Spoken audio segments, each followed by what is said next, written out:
Саламатсыздарбы урматтуу катталуучулар, биздин көрүүчүлөр, ошондой эле Кыргыз Республикасынын жарандары, жалпы шайлоочулар. Бүгүн мен быйылкы жылдын 10 январында өтө турган президенттик шайлоо жана мамлекеттик башкаруунун формасын тандоо боюнча референдум тууралуу сиздерге маалымат бермекчимин.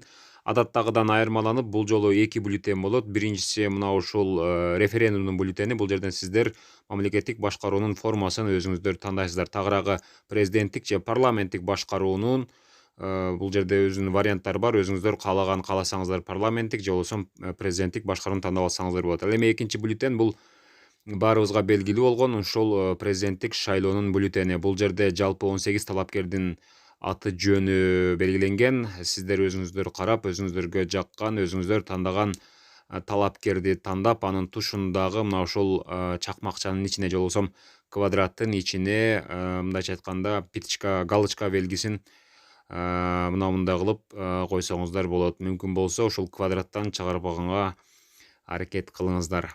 Бул биринчи бюллетень болду. Негизи буну шайлап алгандан кийин бул президенттик шайлоонун бюллетени. Андан кийин бул референдумдуку.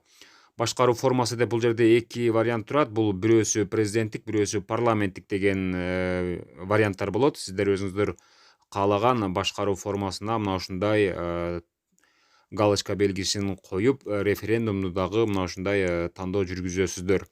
Андан кийин сиздерге эскерте кетчү жагдай, бул жолу эки бюллетень болгонуна байланыштуу эки автоматтык эсептегич урна болот. Андыктан бири-бирине аралаштырбай туура салганга аракет кылыңыздар.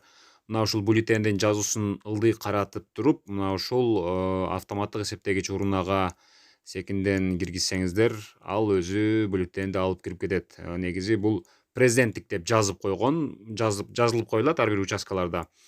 Президенттик шайлоонуку. Ал эми референдумдукуна мындай кылып референдум деп жазылуу болот.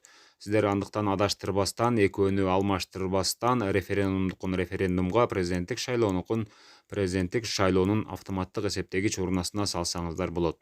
Ийгиликтүү сиздер добуш берип, мына ушундай салгандан кийин рахмат деген жазуу чыгат жана сиз салгандан кийин ал жердеги бюллетендердин саны бирөөгө көбөйүп калат. Маалыматты бөлүшүп, видеого класс басып, ой пикирлерди комментарийге калтырыңыздар.